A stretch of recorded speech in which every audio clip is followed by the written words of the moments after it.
आज हम जुलाई महीने की शुरू के जो 2 हफ्ते हैं उनके करंट अफेयर्स पर डिस्कशन करेंगे। तो चलिए शुरुआत करते हैं। आज हम शुरुआत करते हैं वैश्विक लैंगिक अंतराल के माध्यम से। Global gender gap report. पहली बात तो ये कि इसे जारी कौन करता है।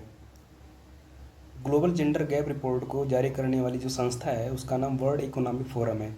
इसे विश्व आर्थिक मंच के नाम से भी जाना जाता है। ये जो संस्था है ये 2 तरीके के माध्यम से जो है लैंगिक समानता और असमानता को व्यक्त करती है। ये 2 डिजिट्स 0 और 1 के बीच में जो भी नंबर दिए जाते हैं उनके माध्यम से ये बताने का प्रयास करती है कि किस देश या किस कंट्री में कहाँ पे कैसी समानता असमानता निवास करती है, उस हिसाब से वो उसको डिफाइन करने का प्रयास करता है। 0 जो इस संस्था का जो मानदंड है वो ये बताने का प्रयास करता है कि पूर्ण लैंगिक असमानता, जहाँ पर 0 जिस कंट्री को 0 दिया जाता है वो पूर्ण लैंगिक असमानता को व्यक्त करता है। 1 जो होता है, जिस कंट्री को 1 दिया जाता है तो ये मान लिया जाता है कि उस कंट्री में पूर्ण लैंगिक समानता है, वहाँ पर पुरुष और महिला दोनों को समान दर्जा प्राप्त हुआ है। वहाँ पे हर जगह पे हर सेक्टर में हर क्षेत्र में उनको जो है समान संभावनाएं प्राप्त होती हैं। सॉरी, इसका प्रथम अंक जो है ग्लोबल जेंडर गैप रिपोर्ट का प्रथम अंक वर्ल्ड इकोनॉमिक फोरम द्वारा 2006 में लॉन्च किया गया था। लैंगिक अंतराल को समाप्त करना इसका सबसे प्रमुख उद्देश्य है। मौजूदा प्रगति की दर जो है पूर्ण लैंगिक समानता प्राप्त करने में 132 वर्ष लगेंगे। जिस रेट से अभी सभी देशों में लैंगिक समानता पर जो है बात की जा रही है, प्रयास किया जा रहा है, अगर इसी दर से इसी तरीके से अगर चलता रहा तो पूरे देश में पूरे विश्व में लैंगिक समानता को प्राप्त करने में 132 वर्ष लग जाएंगे। आप समझ सकते हैं कितना ज़्यादा वक्त है ये। इसलिए हमें अपने देश में अपने प्रयासों को थोड़ा और बेहतर करने की ज़रूरत है। विश्व की जो सबसे बड़ी अर्थव्यवस्थाएं हैं वहाँ पर 80% लैंगिक अंतराल, जो इस तरह का लैंगिक असमानता वाला जो अंतराल एक मौजूद है, उसको समाप्त कर दिया गया है। अगर हम भारत के संदर्भ में बात करें तो सबसे खराब प्रदर्शन जो व्यक्त किया गया है वह स्वास्थ्य और उत्तरजीविता के क्षेत्र में जो है भारत ने सबसे बुरा प्रदर्शन किया है। ओवरऑल अगर भारत की रैंकिंग की बात करें तो भारत का स्थान 146वां है। भारत में राजनीतिक सशक्तिकरण में महिलाओं की जो राजनीतिक सशक्तिकरण है उसमें काफ़ी ज़्यादा गिरावट देखी गई है। भारत के जो पड़ोसी देश हैं जैसे बांग्लादेश, श्रीलंका, मालदीव, नेपाल, भूटान हुए, उन सब से भारत जो है पीछे है। रैंकिंग बहुत ज़्यादा ही नीचे गिरी हुई है। तो हमें बहुत ज़्यादा प्रयास करने की और उसको बेहतर बनाने की आवश्यकता है। हम दूसरे आर्टिकल पर चलते हैं। सोडियम आधारित बैटरी। जैसा कि हम सभी लोग जानते हैं कि लिथियम आयन बैटरी हमारे जितने भी इलेक्ट्रॉनिक गैजेट्स हैं, जितने भी इलेक्ट्रिकल टूल्स हैं, उन सब में प्रयोग किया जाता है।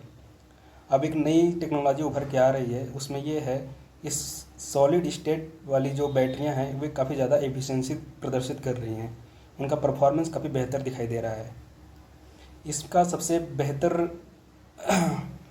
बेहतर जो इसके चीज़ें हैं उसमें ये बताने का प्रयास किया गया है कि आयनों के गमन हेतु सॉलिड इलेक्ट्रोलाइट्स का प्रयोग किया जाता है। इसके 3 घटक होते हैं। ऋणावेशित, जैसा कि हम सभी लोग जानते हैं कि एनोड को ऋणावेशित कहा जाता है, और जो ऋणावेशित एनोड की जो छड़ होती है वो कठोर कार्बन से निर्मित की जाती है। धनावेशित कैथोड, यह जो है सोडियम से बने हुई पदार्थ से निर्मित होती है। इसके इलेक्ट्रॉनों के गमन के लिए इलेक्ट्रोलाइट्स का प्रयोग किया जाता है। अगर हम दोनों लिथियम आयन बैटरी और सोडियम आयन बैटरी की तुलना करें और उनमें अंतर दिखाने का प्रयास करें तो हमें 3-4 अंतर दिखाई पड़ते हैं। पहले हम बात करते हैं पॉलीमर सेपरेटर। पहली बार लिथियम आयन में पॉलीमर सेपरेटर का प्रयोग किया जाता है, जबकि वहीं जो है सोडियम आयन बैटरी में सॉलिड स्टेट सेपरेटर का प्रयोग किया जाता है। यह पॉलीमर सेपरेटर से अधिक ऊर्जा घनत्व वाला होता है। लिथियम आयन बैटरी की बात करें तो लिथियम को कार्बन कणों पर फैलाया जाता है, उसको विसरित किया जाता है।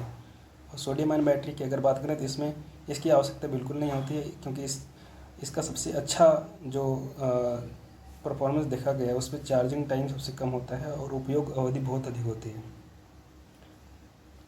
अब हम तीसरे आर्टिकल पे चलते हैं। पहला आर्टिकल है Taranga hill Ambaji Abu road rail line.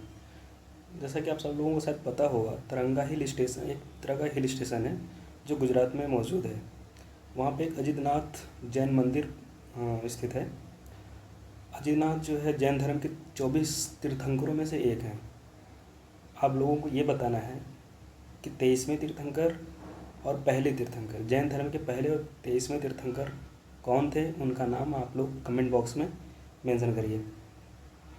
Ambaji भी एक गुजरात में ही जगह है जो काफ़ी बड़ा प्रसिद्ध तीर्थ स्थल है। ये 51 शक्तिपीठों में से एक है। अगला आर्टिकल है वर्स्ट हैन। ये एक समाजशास्त्रीय अवधारणा है, सोशियोलॉजी के अंतर्गत आने वाली एक तरह का शब्दावली है जो जिसका उपयोग सामाजिक कार्यों को बेहतर ढंग से समझने के लिए गुणात्मक शोध में किया जाता है। ये एक तरह का जो है शोध कार्यों में प्रयोग किया जाने वाला सामाजिक अवधारणा है जिसके माध्यम से यह जानने और पहचानने का प्रयास किया जाता है कि सामाजिक कार्य को और कितने बेहतर ढंग से किया जा सकता है और उसमें कितना अच्छा सुधार किया जा सकता है। अगला आर्टिकल है डेरेचो। डेरेचो शायद ये आप लोगों ने शायद हो सकता है न्यूज़ आर्टिकल्स में आपने ये नाम ज़रूर सुना होगा। यह यूएसए में आया हुआ एक तूफान है जिससे क्या हुआ था, आकाश का पूरा रंग जो है हरा हो गया था। अब हरा होने के पीछे क्या कारण था, ये शायद आप लोगों को जानना चाहिए। हरा होने के पीछे इसका सबसे बड़ा रीज़न ये था कि बड़ी मात्रा में जो जलधरण करने वाली जो डस्ट पार्टिकल्स होते हैं उनके ऊपर से जब प्रकाश की परस्पर क्रिया हुई तो इससे आकाश का रंग जो है हरा हो गया। डेरेचो एक व्यापक लंबे समय तक रहने वाला और सीधी गति में चलने वाला तूफान है। अब अगला आर्टिकल है गीगामेश। यह एक तरह का वायरलेस नेटवर्क है जो सेमी अर्बन रूरल एरियाज़ में जो है फाइबर नेटवर्क के माध्यम से बैंडविड्थ इंटरनेट प्रदान करने का प्रयास करता है। डीप टेक स्टार्टअप एस्ट्रोम नामक कंपनी ने इसे बनाया है, इसे ध्यान रखिएगा। इस पर आप स्टार मार्क कर लीजिएगा, इसे ज़रूर याद रखिएगा। अगला आर्टिकल है ऑनकोलिटिक वायरोथेरेपी। यह कैंसर रोधी उपचार करने की एक तरीके की तकनीक है। इसमें ऑनकोलिटिक वायरस का प्रयोग किया जाता है। अब आप समझ सकते हैं कि कैंसर रोधी उपचार के लिए यह एक तरह की टेक्नोलॉजी है जिसमें जो है ऑनकोलिटिक नामक एक वायरस का प्रयोग किया जाता है। उस वायरस के प्रयोग से ये जो है ऑनकोलिटिक वायरोथेरेपी दी जाती है। यह एक तरीके की ऐसी थेरेपी है जिसमें हमारे जो बॉडी के अंदर टिश्यूज़ हैं, जो सेल्स हैं, उन पर कोई नुकसान नहीं पहुंचता है। वो हमारे ऊतकों को, हमारे सेल्स को कोई डैमेज नहीं पहुंचाता है। अगला आर्टिकल है यूस्कैंसोर कैबेरेंसिस। ये प्राचीनतम जीवाश्म, जैसे नाम से भी शायद हो सकता है इसको नाम लेने में काफ़ी ज़्यादा प्रॉब्लम्स आ रही होगी, पर इसको पहचानिएगा बस ऐसे ही। प्राचीन एक तरीके का जीवाश्म जो मैक्सिको में प्राप्त हुआ था। वारानोपिडे से संबंधित यह मॉनिटर लिजार्ड और सरीसृप वर्ग से संबंधित यह एक तरीके का जीवाश्म है। अगला आर्टिकल है फील्ड्स मेडल। यह गणित के क्षेत्र में दिया जाने वाला एक काफ़ी जो है बेहतरीन, काफ़ी शानदार जो है ये गणित के क्षेत्र में दिए जाने वाले नोबेल के रूप में भी वर्णित है। यूक्रेन की गणितज्ञ मरीना यह मेडल जीतने वाली दूसरी महिला बन गई हैं। आईएमयू द्वारा कनाडा के इंटरनेशनल मैथमेटिकल यूनियन द्वारा कनाडा के टोरंटो में दिया जाता है। यह हर 4 वर्ष में 40 से कम उम्र के गणितज्ञों को प्रदान किया जाता है। इसे विशेष रूप से याद रखिएगा आप लोग। अगला आर्टिकल है विश्व खाद्य सुरक्षा और पोषण स्थिति रिपोर्ट। इसे जो है 3-4 संस्थाएं मिलकर के जारी करती हैं। एक है FAO, एक तीसरी है कृषि विकास अंतर्राष्ट्रीय कोष, तीसरी है यूनिसेफ, चौथी है UNWFP world food programme, WHO, world health organisation. शायद आप लोगों को तो पता ही होगा, या FAO जो है फूड एंड एग्रीकल्चर ऑर्गेनाइजेशन के नाम से जानी जाती है। अगला आर्टिकल है राष्ट्रीय स्मारक प्राधिकरण, नेशनल मोनूमेंट एजेंसी। राष्ट्रीय महत्व का स्मारक घोषित करने के लिए कुछ मानदंड निश्चित किए गए हैं। इन मानदंडों को हमें याद करना बहुत ज़रूरी है। एग्ज़ाम में यह 3-4 मानदंडों को दे करके वो प्रश्न पूछ सकता है। पहला मेजरमेंट ये है कि प्राचीन स्मारक और स्थल जो है, जिसको राष्ट्रीय स्मारक का दर्जा दिया जाना है, वो 100 वर्ष से कम पुराना नहीं होना चाहिए, उससे अधिक ही होना चाहिए। दूसरा ये है कि इसका विशेष ऐतिहासिक और पुरातात्विक और कलात्मक महत्व होना चाहिए। तीसरा है ये अमासर एक्ट 1958 की परिभाषा के प्रावधानों के तहत पात्रता प्राप्त करता हो। चौथा है ये जो स्टेक होल्डर्स हैं, हमारी हितधारक जो जनता है, उसे ऐसे स्थलों को राष्ट्रीय महत्व का घोषित करने में कोई बड़ी आपत्ति नहीं होनी चाहिए। इन 4 मानदंडों को अगर फुलफिल करता है तो उसे राष्ट्रीय महत्व का स्मारक घोषित कर दिया जाता है। अगला आर्टिकल है ओजोन क्षेत्र के हेतु जिम्मेदार रसायन। ओजोन को जो छिद्र करने वाले, ओजोन को जो डिप्लेट करने वाली जो कुछ सब्सटेंसेज हैं, ये निम्नलिखित इस प्रकार से हैं। एक क्लोरीन है, ब्रोमीन है, क्लोरोफ्लोरोकार्बन जिसे CFC के नाम से जाना जाता है, हेलोन्स हैं, और कार्बन टेट्राक्लोराइड जिसे CCl4 के नाम से भी जाना जाता है। ओजोन परत के लिए की गई कुछ पहले हैं, इन्हें विशेष रूप से हमें देख लेना चाहिए। वियना कन्वेंशन 1985 में की गई थी, जो ओजोन परत पर शोध और मानव गतिविधियों की निगरानी के लिए जाना जाता है। मॉन्ट्रियल प्रोटोकॉल ये 1987 में अपनाया गया था, जो ओजोन परत की रक्षा के लिए जिम्मेदार है। तीसरा किगाली समझौता, ये रिसेंट में ही हुआ है, बाकी सब तो काफ़ी ज़्यादा पुराने हैं, काफ़ी रिसेंट में इसको ही माना जाएगा। तो किगाली समझौता 2016 में अपनाया गया था और 2019 में ये लागू हुआ। 2047 तक HFC हाइड्रोफ्लोरोकार्बन्स जो है 80% तक कम करना और तापवृद्धि को कम करने के लिए ओजोन क्षरण के लिए ये नहीं माना जाता है। जो HFC है जो है, ये तापवृद्धि के लिए जिम्मेदार है, ओजोन क्षरण के लिए नहीं। इसे विशेष रूप से याद रखिएगा आप लोग। अगला आर्टिकल है टेमारिड इमली, जिसे आप लोग इमली के नाम से ही भी जानते हैं। ये अफ्रीका का स्थानिक एंडेमिक अर्ध सदाबहार वृक्ष है। यह भारत, पाकिस्तान और दूसरे भी जो उष्णकटिबंधीय क्षेत्र है, देश हैं, उनमें जो है पाया जाता है। ये इसके उगने के लिए 500 से 1500 मिलीमीटर वर्षा की आवश्यकता होती है। इसमें जलोढ़, दोमट और गहरी मिट्टी की आवश्यकता होती है। हमारे देश के अंदर जो है कर्नाटक इमली का सबसे बड़ा उत्पादक राज्य है। यह मोस्ट MFP के रूप में भी वर्गीकृत है।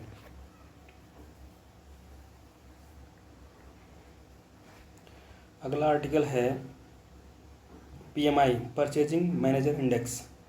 ये एक तरीके का आर्थिक संकेतक है जो 0 से 100 के बीच में प्रदान किया जाता है। इसका मान विभिन्न कंपनियों के मासिक सर्वेक्षण के लिए जारी किया जाता है। विनिर्माण और सेवा क्षेत्र के लिए अलग से गणना करने के बाद समग्र सूचकांक का निर्माण करना इसका मुख्य उद्देश्य होता है। 50 से ऊपर जब PMI होता है तो इसका मतलब ये है कि उस आर्थिक क्षेत्र का प्रतिनिधित्व काफ़ी बेहतर है, काफ़ी विस्तृत है। अगर 50 से नीचे है तो माना जाता है कि उस क्षेत्र में जो आर्थिक संकेतक हैं वो संकुचन की ओर बढ़ रहे हैं और उन पर ध्यान दिए जाने की ज़रूरत है। 50 अपरिवर्तन को प्रदर्शित करता है। अगला आर्टिकल है ईमा नूपी की थेल, महिलाओं का बाजार। ईमा नूपी की थेल महिलाओं का एक तरीके का बाजार है। नेशनल कमीशन ऑफ वीमेन ने इसका आयोजन 3 महिला व्यापारियों के लिए किया। आजीविका, सामाजिक सुरक्षा और जीवन की समग्र गुणवत्ता में सुधार के लिए इसका आयोजन किया जाता है। एक तरीके की महिला व्यापारियों को प्रमोट करने के लिए, उनको आगे बढ़ाने के लिए, उनको एम्पावर करने के लिए किया जाने वाला एक तरीके का प्रयास है। मणिपुर के ईमा कैथल को एशिया का सबसे बड़ा महिला बाजार माना जाता है, इससे ध्यान रखिएगा आप लोग। अगला आर्टिकल है मीयू फ्रंट पश्चिमी प्रशांत क्षेत्र पूर्वी चाइना पर एक सक्रिय वर्षा का दौर है। यह भारतीय क्षेत्र से आर्द्रता में व्यापक कमी प्रदर्शित करता है। ये शायद हो सकता है ये नया हो आप लोगों के लिए, काफ़ी नया हो सकता है। मेडन जूनियल ऑसिलेशन, ये तो आप लोगों ने इस शब्दावली से वाकिफ़ होंगे। ये सक्रिय चरण से बाहर रहने वाला एक तरीके का जून माह में होने वाली वर्षा के लिए जिम्मेदार है। मेडन जूलियन ऑसिलेशन ये उष्णकटिबंधीय क्षेत्र में वायुमंडलीय घटना है और यह वर्षा वाहक तथा पूर्वाभिमुख और अंतः मौसमी परिसंचरण है। अगले आर्टिकल की तरफ चलते हैं। गुरुजी सीता अब एसएससी एफसीआई में। आप लोग भी सोच रहे हैं सर ये क्या बोल रहे हैं। दरअसल ये जॉब करती है, ये G20 की जो भी देश हैं, G20 के अंतर्गत जो सभी देश हैं उनको याद करने का एक शॉर्ट ट्रिक है। मैं इसको जो है कमेंट बॉक्स में इसको मेंशन कर दूंगा और सारी कंट्री का नाम लिख करके आप लोगों को कमेंट बॉक्स में आप लोग एक बार चेक कर लीजिएगा। H1B वीज़ा, हम लोग आए दिन लगभग जो है कभी न कभी तो ये सुनते ही रहते हैं। H1B वीज़ा जो USA से संबंधित है। H1B वीज़ा जो है स्किल्ड वर्कर्स के लिए दिया जाता है। H2B वीज़ा जो होता है, H2B वीज़ा ये सीजनल जो वर्कर्स होते हैं उनको प्रदान किया जाता है। L1 वीज़ा जो होता है ये जो है इंट्रा कंपनी ट्रांसफ़र, जो कंपनी के अंदर जो होने वाले ट्रांसफ़र होते हैं कर्मचारियों का, उसके अंतर्गत दिया जाने वाला वीज़ा है। J1 वीज़ा जो होता है ये स्टूडेंट्स के लिए प्रदान किया जाता है। यह जो है H4 वीज़ा जो होता है और H1B वीज़ा होता है। इन दोनों वीज़ा को प्राप्त करने वाले जो भी होल्डर्स होते हैं उन पर इम्पैक्ट डालता है J1 वीज़ा। इसे ध्यान रखिएगा आप लोग। और अगला आर्टिकल है आर्यभट्ट 1। इसे बस एक थोड़ा से ही याद रखिएगा, एनालॉग चिपसेट का एक प्रोटोटाइप है, बस इतना ही याद रखिएगा, इससे ज़्यादा याद रखने की ज़रूरत नहीं है। अगला आर्टिकल है MET माइक्रोबियल इनकैप्सुलेशन टेक्नोलॉजी। यह भारत और रूस ने बायोकैप्सूल के व्यावसायीकरण के लिए हस्ताक्षर किए हैं। बायोकैप्सूल क्या होता है? बायोकैप्सूल जो है जैव निषेचन के लिए एक इनकैप्सुलेशन टेक्नोलॉजी है, एक तरीके की तकनीक है। माइक्रोबियल इनकैप्सुलेशन टेक्नोलॉजी का प्रयोग जो है कृषि के सभी महत्वपूर्ण सूक्ष्मजीवों को इनकैप्सुलेट मतलब समाहित करने के लिए करके फसलों के लिए जैव उर्वरक के रूप में सूक्ष्मजीवों की स्मार्ट डिलीवरी की जाती है। एक काफ़ी बेहतरीन टेक्नोलॉजी है जिसके माध्यम से जो है कृषि के अंतर्गत आने वाले जितने भी जीव हैं या सूक्ष्म जीव हैं उनके माध्यम से जो है बीज को, जितने भी फर्टिलाइजर्स हैं और जितने भी सीड्स हैं उनको काफ़ी बेहतर बनाया जा सकता है। IISR मसाला संस्थान ने पेटेंट कराया है जो ICAR के अधीन एक तरीके की संस्था है। ICAR Indian council of agriculture research के नाम से भी जाना जाता है।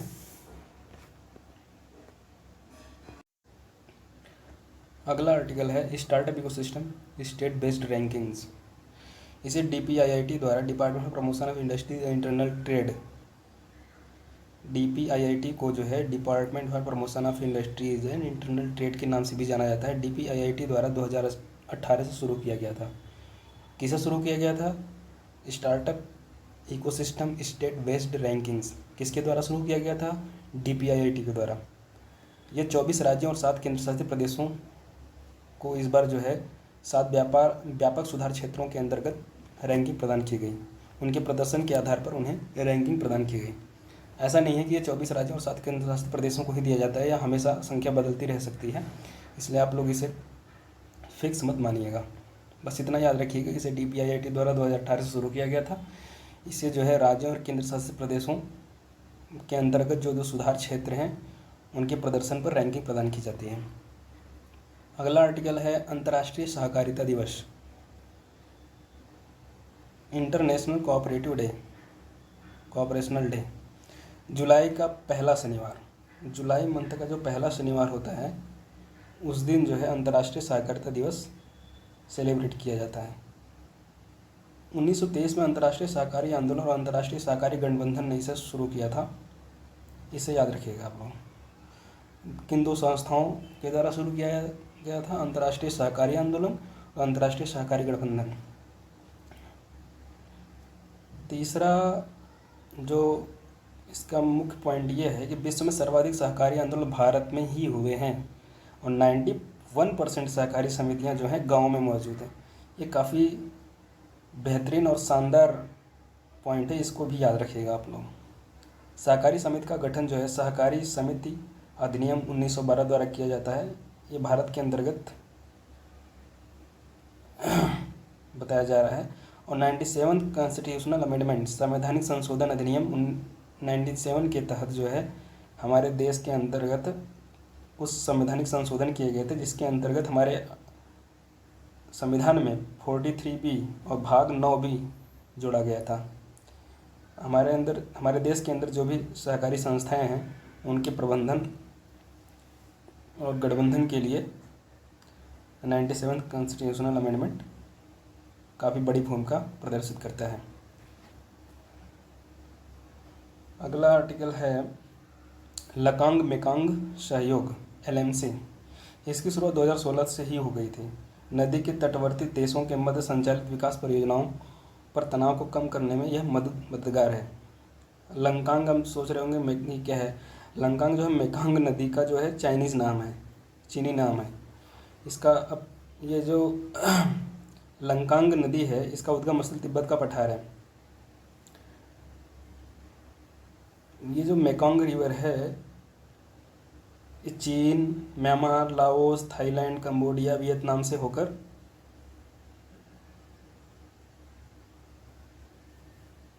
साउथ चाइना सी में जो है गिर जाती हैं।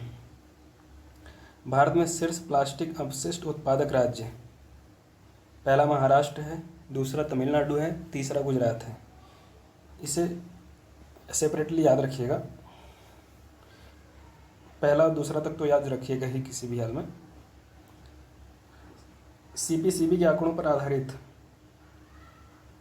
ये जो आंकड़ा दिया गया है इन आंकड़ों के आधार पर ही ये बताया गया है कि महाराष्ट्र, तमिलनाडु, गुजरात ये क्रमशः जो है पहले, दूसरे और तीसरे शीर्ष राज्य हैं जहाँ पर प्लास्टिक अपशिष्ट का उत्पादन सबसे ज़्यादा होता है। CPCB क्या है? CPCB central pollution control board. Bharat विश्व में 5वें स्थान पर प्लास्टिक अपशिष्ट उत्पादक, अगर देशों के मामले में अगर बात की जाए तो भारत विश्व में 5वें स्थान पर आता है। अगला आर्टिकल है TiHAN technology innovation hub on autonomous navigation. TiHAN Bharat का पहला स्वायत्त नेविगेशन मानव रहित जमीनी और हवाई वाहन परीक्षण दोनों के लिए विकसित किए गए एक पहल के तहत निर्मित किया गया है। Ministry of science and technology की एक पहल के अंतर्गत जो है technology innovation hub on autonomous navigation को निर्मित किया गया है। भारत का पहला स्वायत्त नेविगेशन है, इसे याद रखिएगा। इसका उद्घाटन जो IIT हैदराबाद में किया गया था। अगला आर्टिकल है प्राचीन तमिल संगम साहित्य में वर्णित 5 पारिस्थितिक क्षेत्रों से मिट्टी के नमूने भेजे गए। 5 पारिस्थितिक क्षेत्र कौन कौन से हैं? देखिए इसमें ये जो है सबसे इम्पोर्टेंट जो फैक्ट इसमें ये है कि प्राचीन तमिल संगम साहित्य में जो वर्णित 5 पारिस्थितिक क्षेत्र वो हैं कौन कौन से, जहाँ से मिट्टी के नमूने भेजे गए थे। अब मिट्टी के नमूने कहाँ भेजे गए थे? अब हमारे जो अभी नया संसद भवन बन रहा है उसी से संबंधित मिट्टी के नमूने भेजे गए थे। तो उसके संबंध में आप लोग इसे याद जरूर रखिएगा, ये पूछा जा सकता है। अब पहला क्षेत्र क्या है? पहला पारिस्थितिक क्षेत्र यह है कुरिंजी। कुरिंजी को क्या बोला जाता है? पहाड़ और ढलान। दूसरा है मुलई, वन और घास के मैदान। तीसरा है मरुधम, जिसे मैदान, घाटियाँ और कृषि भूमि के नाम से भी जाना जाता है। पलाई या शुष्क बंजर भूमि या मरुस्थल वाला जो क्षेत्र होता है उसे पलाई बोला जाता है। नीथल, नीथल ये थोड़ा याद करने में आसान हो सकता है, तटीय क्षेत्र नीथल, ठीक है। अगला आर्टिकल है रेयर अर्थ मटेरियल REM। जैसे लिथियम हो गया, कोबाल्ट जैसे खनिज हो गए, इनको जो है रेयर अर्थ मटेरियल के अंतर्गत रखा जाता है। 17 धात्विक तत्वों का एक समूह है रेयर अर्थ मटेरियल। ये धातुएं वास्तव में इनके नाम के विपरीत प्रचुर मात्रा में पाई जाती हैं। ये बात तो बिल्कुल भी आप लोग भूलिएगा मत। ये धातुएं जो होती हैं जिन्हें रेयर अर्थ मटेरियल के नाम से जाना जाता है, तो 17 धात्विक तत्वों का एक समूह है। ये वास्तव में नाम के विपरीत जो है प्रचुर मात्रा में पाई जाती है। नाम से ऐसा लगता होगी, ऐसा लग रहा है कि ये जो है रेयर अर्थ मटेरियल, मतलब बहुत कम ही मात्रा में इनकी मौजूदगी होगी, परंतु ऐसा नहीं है। ये प्रचुर मात्रा में पाए जाते हैं और इनका निष्कर्षण, प्रसंस्करण और शोधन अत्यधिक कठिन कार्य है। ठीक है, चलते हैं आगे। ये स्लाइड दोबारा से लग गई है, आगे बढ़ते हैं। अगला आर्टिकल है एमएसएमई का योगदान और योजनाएं। भारत की जीडीपी में लगभग जो है 30% का योगदान हमारे एमएसएमई, माइक्रो स्मॉल और मीडियम इंटरप्राइजेज, माइक्रो स्मॉल और मीडियम इंटरप्राइजेज के नाम से भी जाना जाता है इनको, सूक्ष्म लघु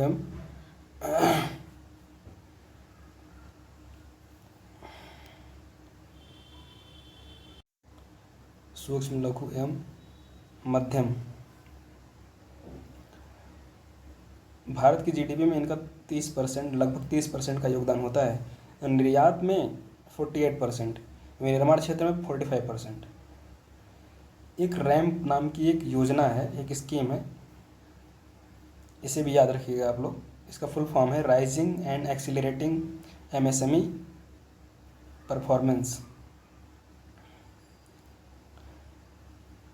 प्रधानमंत्री रोजगार सृजन कार्यक्रम विनिर्माण क्षेत्र हेतु परियोजना लागत लगभग 50 लाख है और सेवा क्षेत्र के लिए 20 लाख है। इसकी नोडल एजेंसी है केवीआईसी।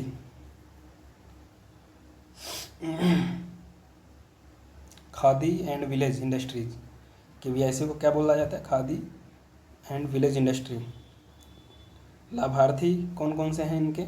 आकांक्षी जिले, एस्पिरेशनल जो डिस्ट्रिक्ट्स हैं, ट्रांसजेंडर जो समुदाय हैं उनको विशेष श्रेणी के अंतर्गत काउंट किया जाता है। गैर कृषि क्षेत्र में सूक्ष्म उद्योगों की स्थापना में इनकी सहायता करने में ये काफ़ी ज़्यादा योगदान कर सकता है, ये जो रैम्प योजना है। अगला आर्टिकल है आरबीआई की फाइनेंशियल स्टेबिलिटी रिपोर्ट। यह एक छमाही रिपोर्ट है, वित्तीय स्थिरता रिपोर्ट जिसे बोला जाता है CRAR। Capital to risk asset ratio, capital to risk weighted and asset ratio. Bank की जोखिम भारित आस्तियों जिन्हें एसेट्स बोला जाता है और चालू देनदारियों की तुलना में बैंक की पूंजी का एक अनुपात है, GNPA। उन सभी ऋणों की राशि जिसे लोगों ने बैंकिंग संस्थानों से प्राप्त किया है और अभी तक चुकाया नहीं है। GNPA जो है इसको ग्रॉस नॉन परफॉर्मिंग एसेट्स बोला जाएगा। NNPA net non performing assets, वह राशि जो प्रोविजन की राशि को समग्र NPA से घटाने पर प्राप्त होती है। PCR प्रॉम्प्ट करेक्टिव एक्शन, ये GNPA की तुलना में प्रोविजनिंग का अनुपात प्रदर्शित करता है, जिससे कि बैंक ऋण हानि से बचने के लिए कितनी राशि उसने बचा कर रखी हुई है उसे प्रॉम्प्ट करेक्टिव एक्शन के अंतर्गत काउंट किया जाता है।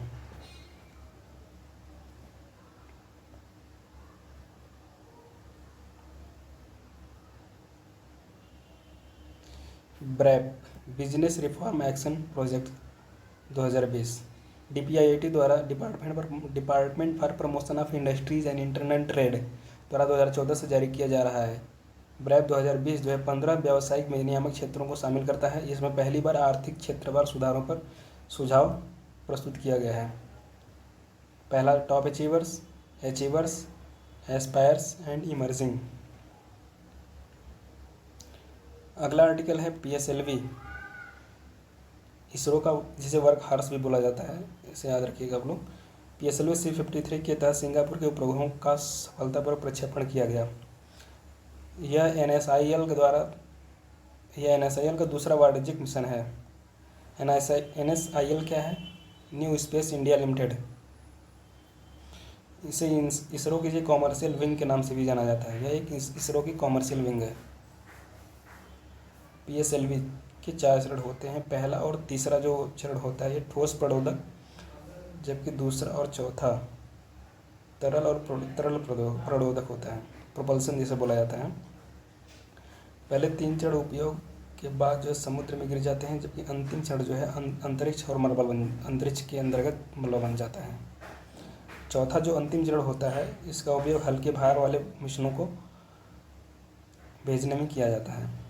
इसरो द्वारा पोएम का प्रक्षेपण किया गया। पोएम क्या है? PSLV orbital experimental module. ये नेविगेशन, मार्गदर्शन और नियंत्रण प्रणाली है।